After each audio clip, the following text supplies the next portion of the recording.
பிறப்புக்கும் எல்லா உயிர்க்கும். இது என்னுடைய முதல் மேடை.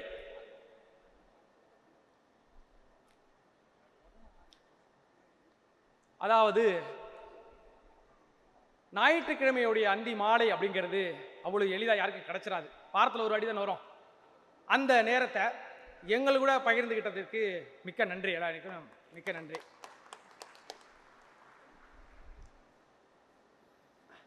தி விர்ச்சுவல் வாரியர்ஸ். யார் இந்த விர்ச்சுவல் வாரியர்ஸ்? 75 வருஷ கட்சியை அடிச்சு தம்சம் பண்ணிட்டு இந்த உட்காந்துக்கிறீங்க. மூஞ்சில எந்த சலனமும் தெரியல. நீங்க அடிச்சது 75 வருஷம் ஆலமரம் புடிங்கி இறஞ்சிட்டு உட்காந்துருக்கிறீங்க.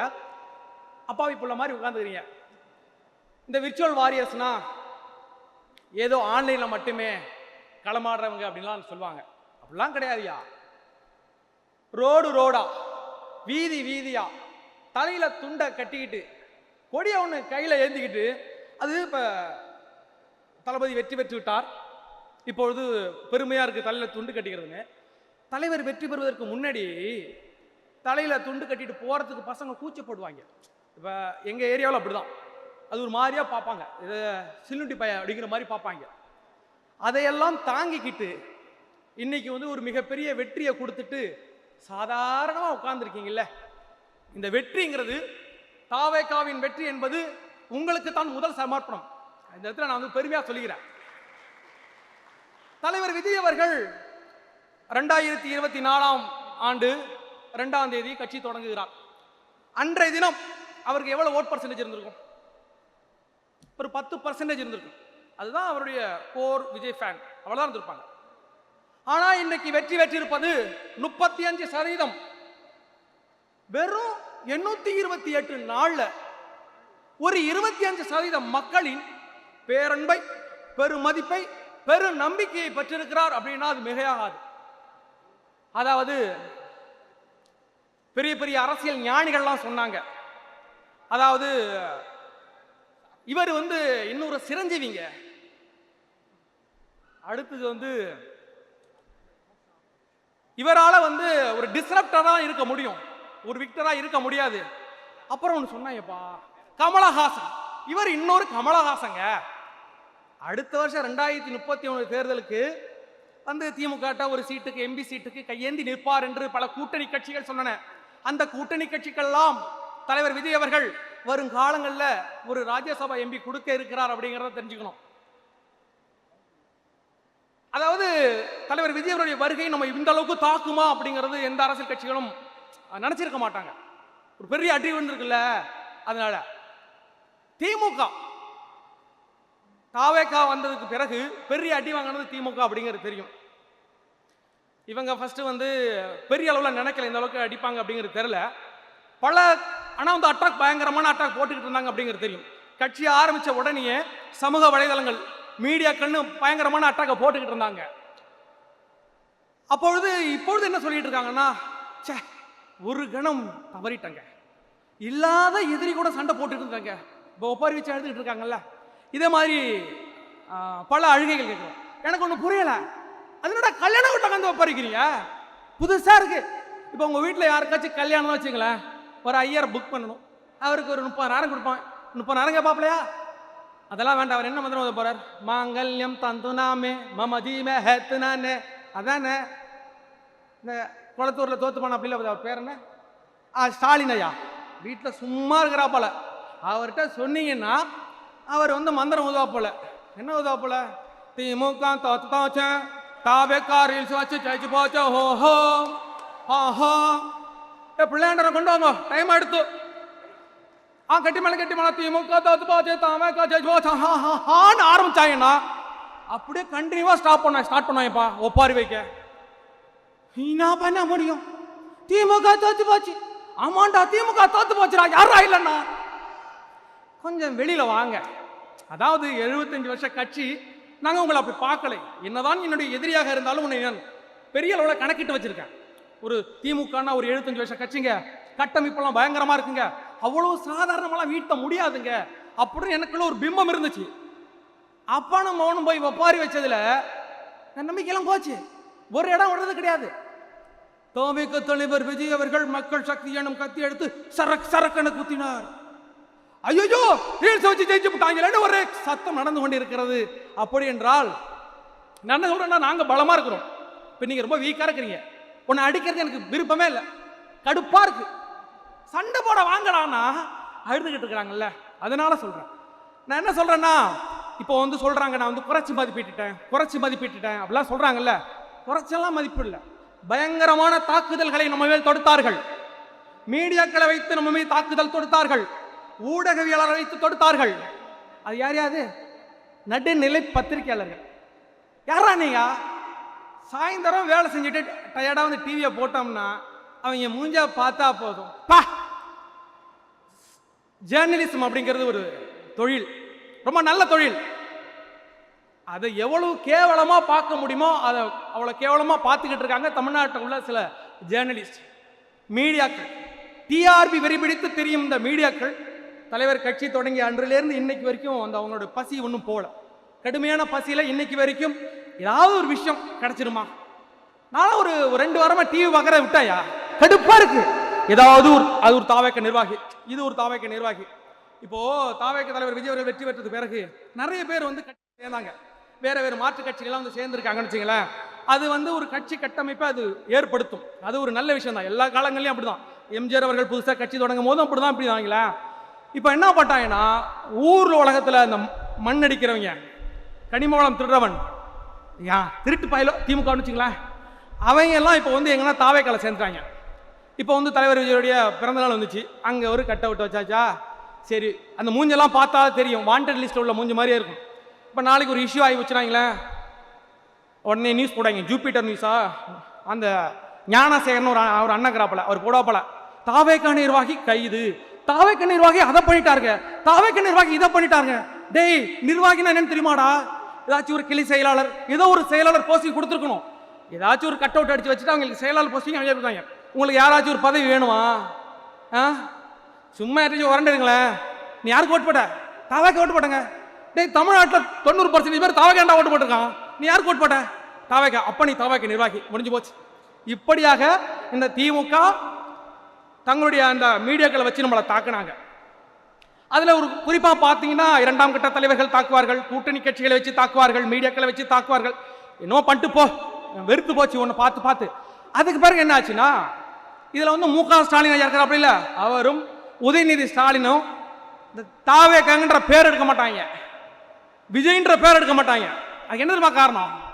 நான்லாம் ஒன்னும் ஒரு ஆளாவே மதிக்கலையா, நீ எல்லாம் எனக்கு ஒரு ஆளா அப்படின்னு சொல்றதுக்காக தான் அப்படி எடுத்தாங்களா. அதோட ரிசல்ட் தெரிஞ்சு போச்சு.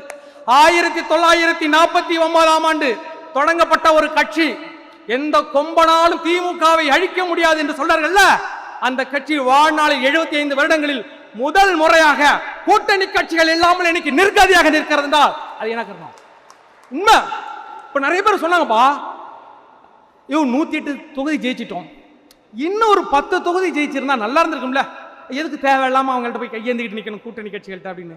அப்படி கிடையாது. ஒருவேளை நம் 118 சீட்டு ஜெயிச்சிருந்தோம்னு வச்சுங்களேன், என்ன நடந்திருக்கும்? ஆட்சி அமைச்சு போயிருப்போம், இவங்களாம் அப்படியே விட்டுப்பான்னு வச்சுங்களேன். ஆனா இந்த பிரபஞ்சத்திற்கு, இந்த பிரபஞ்சம் எப்பொழுதுமே கொஞ்சம் வித்தியாசமானது. எப்பொழுதெல்லாம் பூமியில் சமநிலை தவறுகிறதோ அப்பொழுதெல்லாம் அது ஒரு ரிவல்யூஷனை ஏற்படுத்தும். அப்படிதான் சொல்லுவாங்கல்ல, அது என்ன அக்கிரமானியெல்லாம் அதிகமாகும் போது கடவுளே வருவார்னு சொல்லுவாங்கல்ல, அது நடந்திருக்குப்பா. இவ்வளவு மோசமான அட்டூழியமான ஆட்சி நடந்துகிட்டு இருக்கும் போது இப்ப நானே என்ன நினைச்சேன்னா, திமுக ஜெயிச்சிருமோன்ற எனக்கு அந்த பயம் வந்திருந்தது. என்னன்னா, அவங்க அப்படிப்பட்ட ஒரு பர்செப்ஷனை ஏற்படுத்தியிருந்தார்கள், மீடியாக்களின் வழியாக ஏற்படுத்தியிருந்தார்கள்னா அது உண்மைதான். அதில் எல்லாருமே ஒரு நிமிஷம் பயந்துட்டாங்க.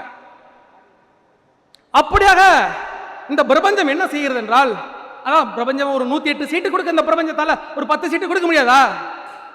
அப்படி கொடுத்ததுனால தான், 108 சீட்டு வந்ததுனால தான் இன்னைக்கு மற்ற கூட்டணி கட்சிகள் நம்மள்கிட்ட வந்துச்சு. தலைவர் விஜய் அவர்கள் சொல்வார், இந்த கூட்டணியை எப்படி நான் உடைச்சிடுன்ற மேட்டர் அவர் சொல்லிக்கிட்டே வைங்களேன். அது எலெக்ஷனுக்கு முன்னாடி பண்ண முடியல, எலெக்ஷன் ரிசல்ட்டுக்கு பிறகு முடிஞ்சு போச்சுல. இந்த பிரபஞ்சமே திமுகவின் அழிவை எதிர்நோக்கி காத்திருக்கிறது. நம்மை போல 1949ஆம் ஆண்டு ராபின்சன் பூங்காவில் தொடங்கப்பட்ட அறிஞர் அண்ணாவால் தொடங்கப்பட்ட திமுக 2026 எங்கள் அண்ணாவால் முடித்து வைக்கப்பட்டது என்று வரலாறு கூறட்டும்.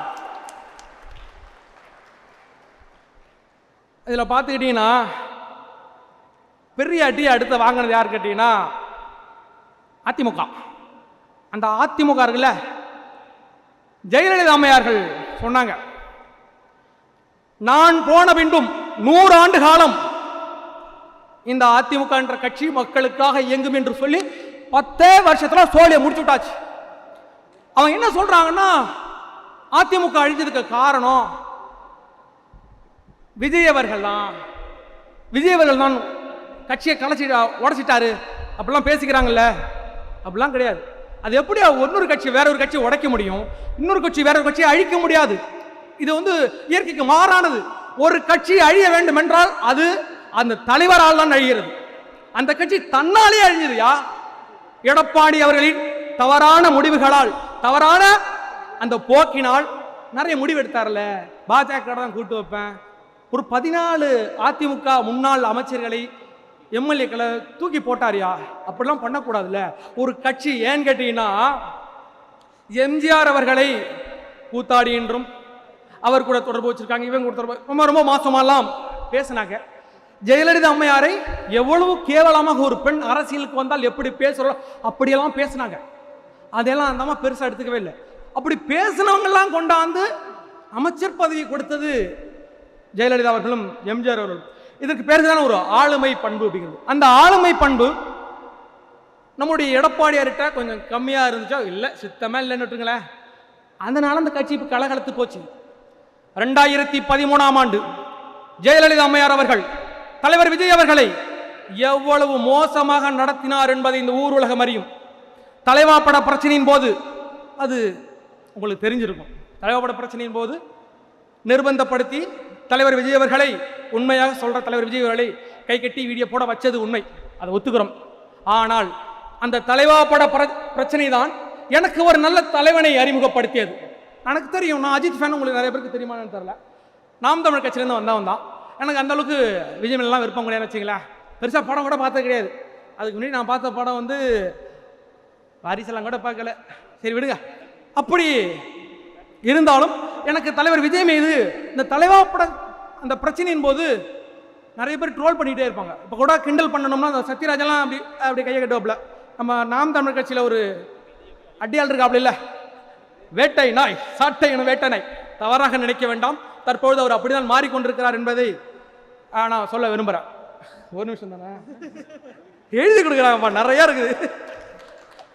கையை கட்டி கட்டி வீடியோ போட வச்சுப்பாங்கல்ல, அந்த மூடர்களுக்கு தெரியாது தலைவர் விஜய் அவர்கள் எதற்காக கை கட்டி வீடியோ போட நிர்பந்திக்கப்பட்டார். அவர் ஏன் கை, எல்லாருக்கும் ஒரு யூகம் இருக்கும்ல, நான் ஏன் அவங்கிட்ட கை கட்டினா, இன்னத்துக்கே கை கட்டினேன். உச்ச நட்சத்திரம் ஐயா தன்னுடைய ரசிகர்கள் முன்னாடி கை கட்டி ஏன் வீடியோ போட்டார் என்றால், என்னை நம்பி ஒரு ப்ரொடியூசர் படம் போட்டிருக்காப்லையா, என்னை நம்பி ஒரு டைரக்டர் படம் எடுத்திருக்காப்லையா, என் கூட ஒரு ஆயிரக்கணக்கான ஊழியர்கள் வேலை செஞ்சிருக்காங்க தலைவாவோட பிரச்சனை இல்லை. அது போக கோடிக்கணக்கான ரசிகர்கள் காத்து கிடக்கிறார்கள் அந்த தலைவா படத்திற்காக. அதனால என் தலைவன் கை கட்டி வீடியோ போட்டாயா, அது எனக்கு பெருமையா? என் தலைவன் எனக்காக மண்டிட்டா என்பதை நான் பெருமையாக சொல்லுகிறேன். நான் சொல்லிட்டா தான் கூட தன்னை நம்பி வந்த அந்த ஊழியர்களுக்காகவும் ப்ரொடியூசர்களுக்காகவும் கை கட்டி நீ சொன்னார், கை கட்டினார். ஆமா, அதுக்கே அந்த மனுஷன் முன்னாடி வந்துட்டார்னா, தன்னை நம்பி பார்க்க வந்த அந்த 41 பேர் உயிர் போனதுக்கு யார் காரணமாக இருந்தார்களோ உங்களை பொறுமையா வச்சு செய்வாரியா. நீ ஊர் விட்டு ஊர் போய் போட்டி போடலாம், கரூர்ல இருந்து நீ கோயம்புத்தூர் போகலாம், நாடு விட்டு நாடு போகலாம், நீ எந்த மூலை முடுக்கல இருந்தாலும் உன்னை தேடி சிபிஐ வரும். நம்ம ஒன்று சொல்லி அப்புறம் ஏதோ கொலை மிரட்டல் எடுத்தாலும் சொல்லுவாங்க, சிபிஐ உன்னை தேடி வரும், பொறுத்திரு ராஜா. இப்படியாக அது நடந்து முடிந்தது. அதற்கு பிறகு ஒரு கட்சியை பற்றி பேச போகிறேன். விருப்பம் இருந்தால் கேளுங்கள், இல்லைன்னா வெளியில் போய் ஒரு 10 நிமிஷம் இருந்துட்டு கூட வாங்க.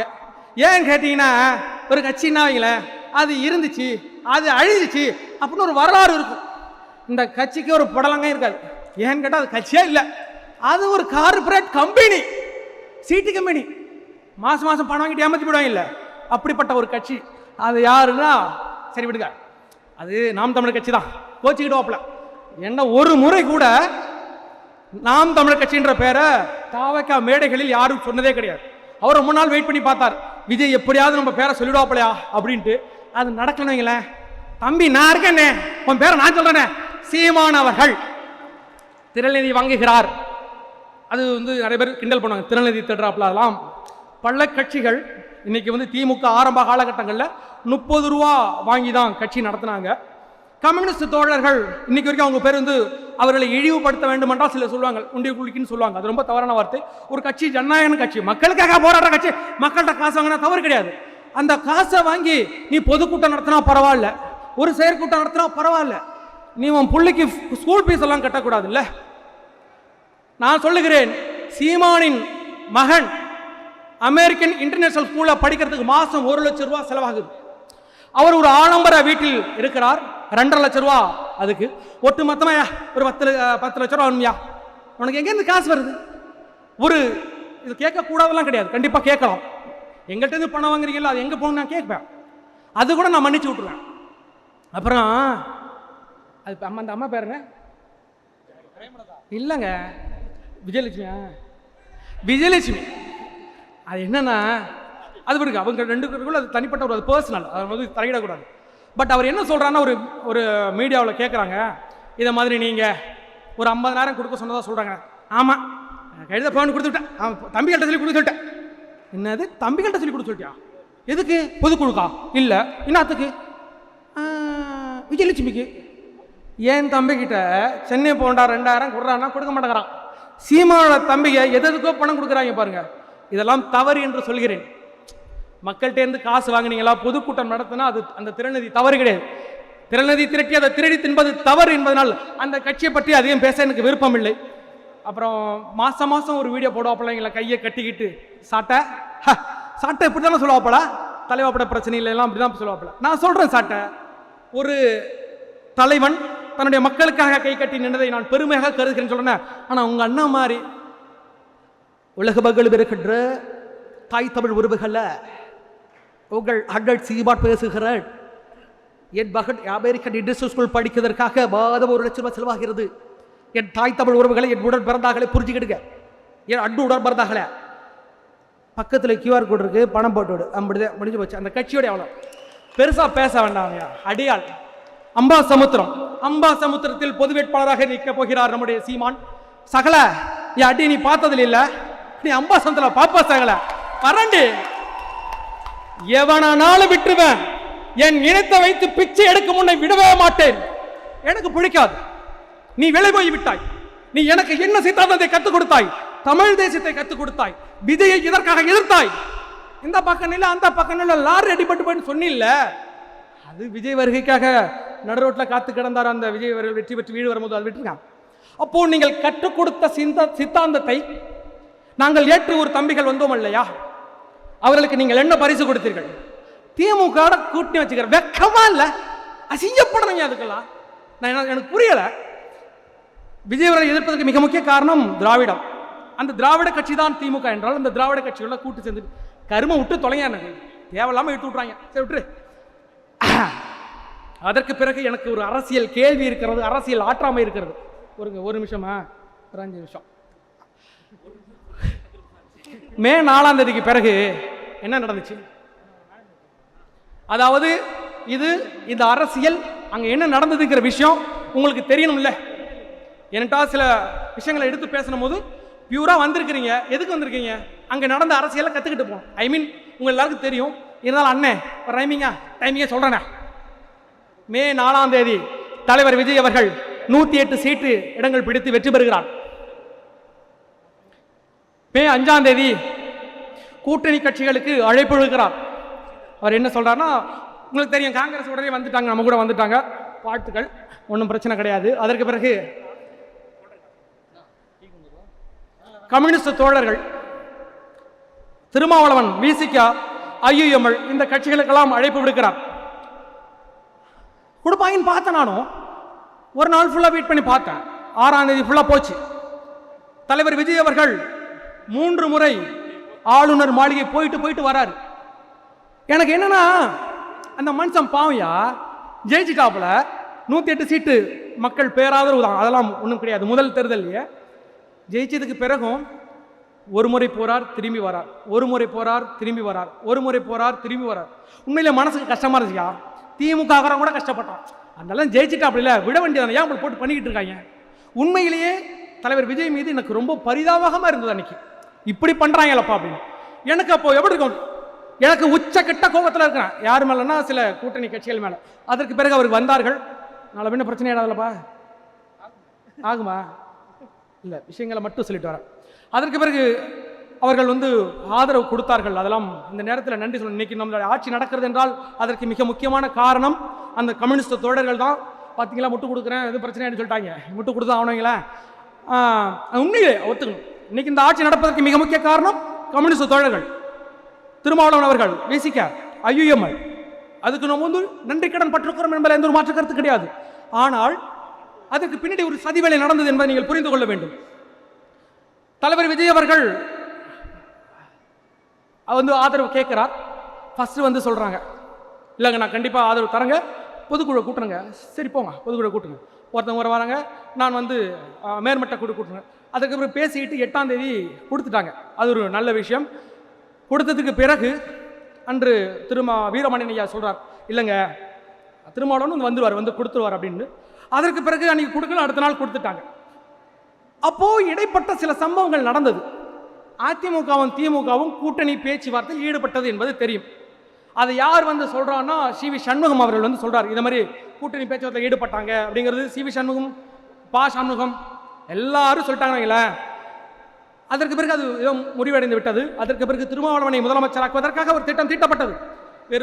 வெறும் என்று ஒரு 2 கட்சி சீட்டுகள் மட்டும் பெற்றிருக்கிறார். அவரை முதலமைச்சராக்கி விடலாம் என்று எல்லா கூட்டணி கட்சிகளும் சேர்ந்து முடிவெடுத்து விட்டன.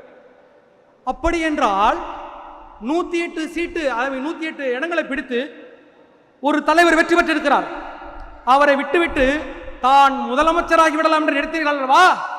யாரா இருந்தாலும் நினைத்திருந்தால் அதற்கு பேரு ஜனநாயக படுகொலை, மக்கள் விரோத செயல். இன்னைக்கு அதிமுக சில MLAக்கள் நம்மள்ட்ட வராங்க. இதை ஜனநாயக படுகொலை என்று சிலர் சொல்லுகிறார்கள். அவர்களிடம் சொல்லுங்கள், எது ஜனநாயக படுகொலை என்று எடுத்து சொல்லுங்கள். 108 இடங்களை பிடித்த ஒரு தலைவரை விட்டுவிட்டு வேறொருவரை முதலமைச்சராக்குவதற்காக இந்த தமிழகத்திலே ஒரு கேவலமான அரசியல் நடந்தது. அதுதான் ஜனநாயக படுகொலை என்று சொல்லுங்கள்.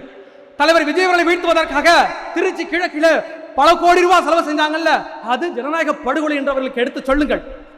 பெரம்பூரில் ஒரு தலைவரை வீழ்த்துவதற்காக 200 கோடி ரூபாய்க்கு மேலாக பண பட்டுவாடாக்கள் நடந்தது, அதை எடுத்து சொல்லுங்கள். அதுதான் ஜனநாயக படுகொலை என்று. ஈழத்திலே என் தலைவன் பிரபாகரனை வீழ்த்துவதற்காக 9 நாடுகள் ஒன்று சேர்ந்து சதித்திட்டம் தீட்டியது. நாம் வாழும் சமகாலத்திலே என் தலைவன் விஜய் அவர்களை வீழ்த்துவதற்காக தமிழகத்தில் உள்ள அனைத்து கட்சிகளும் சேர்ந்து சதித்திட்டம் தீட்டியது என்பதை மக்கள் புரிந்து கொள்ள வேண்டும்.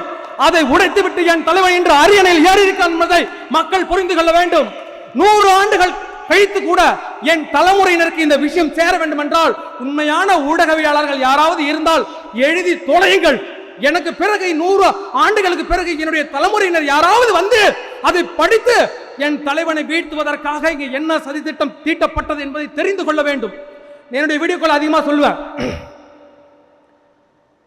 தலைவர் விஜய் ஒன்றும் பூத்து குலுங்கும் பூவனத்தில் மேய்கின்ற மான் கிடையாது. அடர்ந்த காட்டில் விடப்பட்டிருக்கிற ஒரு ஆட்டுக்குட்டி. அந்த அடர்ந்த காட்டில் ஓநாய்கள், பிணந்தினி கழுகுகள் மேய்கின்றன. நம் கையிலே ஒரு தீப்பந்தத்தை எடுத்து அந்த தலைவனை அந்த கரையில கொண்ட சேஃப்டியா விடணும் அப்படின்னு எலெக்ஷனுக்கு முன்னாடி சொன்னேன். நம்ம பிள்ளைங்களை கொண்டா விட்டாங்கப்பா. நம்ம கையில உள்ள தீப்பந்தத்தை எட்டு நான் என்னமோ அதை ஆட்டுக்குட்டின்னு நினைச்சேன், அது சிங்க குட்டியா இருந்திருக்கு. என் கையில் உள்ள அந்த தீப்பந்தத்தை எடுத்து அந்த காட்டை கொளுத்து விட்டு அந்த காட்டில் உள்ள பிணந்தண்ணி கழுகுகள் அலறல் சத்தம் என் காதில் கேட்கின்றன. என் தலைவனை வீழ்த்த திட்டமிட்ட இந்த திமுக அழித்து ஒழிக்கப்பட வேண்டும். வரலாற்றின் பக்கங்கள் அது கிழித்து எறியப்பட வேண்டும். அழியும் சார், கான்ஃபிடண்டா இருங்க, கண்டிப்பா அழியும். அவ்வளவுதான். டைம் ஆச்சா? இல்ல தல, நான் பேசினே இருப்பேன் தல. இல்ல, நடந்ததை நீங்கள் புரிந்து கொள்ள வேண்டும். உங்களுக்கு தெரிஞ்சாலும் இன்னைக்கு சில கூட்டணி கட்சிகள் நம்மோட இருக்கிறாங்க, இருப்பாங்க, சந்தோஷம். ஆனால் ஒரு தலைவனுக்கு அநீதி நடந்ததல்லவா, இன்னைக்கு அவங்க நம்ம கூட வந்துட்டாங்கன்னா அந்த விஷயத்த அவங்க நல்லவங்களை ஆயிட மாட்டாங்க. அது எனக்கு பர்சனல் கருத்து. அதுக்கான விளைவுகள் வந்தால் நீங்கள் சந்திச்சுக்கிடுங்க. அந்த கூப்பிட்டில யானை உண்மையதான். இன்னைக்கு தலைவர் விஜய் அவர்கள் ஒரு சிறப்பான ஆட்சியை நடத்தி கொண்டிருக்கிறார். நான் கனவு கண்ட ஆட்சியை நடத்தி கொண்டிருக்கிறார்.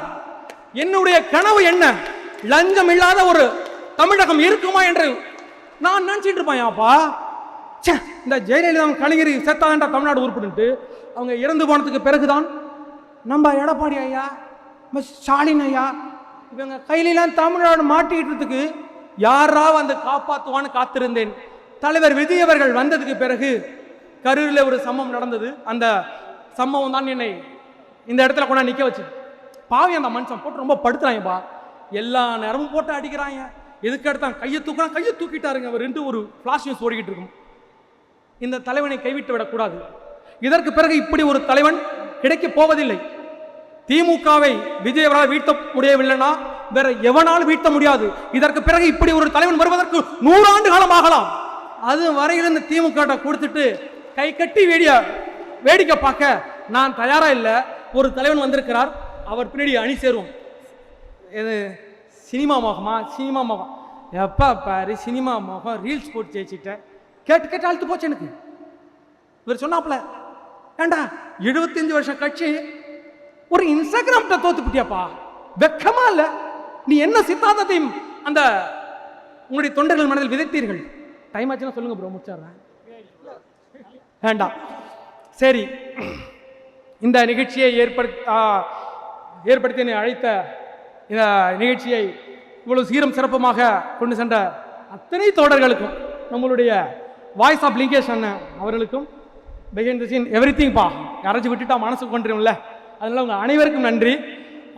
முக்கியமாக உங்களுக்கு எவ்வளவு வேலைப்பாடு இருந்தாலும் சரி இவன் ஏதோ பேசுறானோ வந்து பார்த்துட்டு போவன்ட்டு அந்த மனசு இருக்குல்ல, அந்த மனசுக்கு மிகப்பெரிய நன்றிகள், கோடான கோடி நன்றிகள். வணக்கம் யா.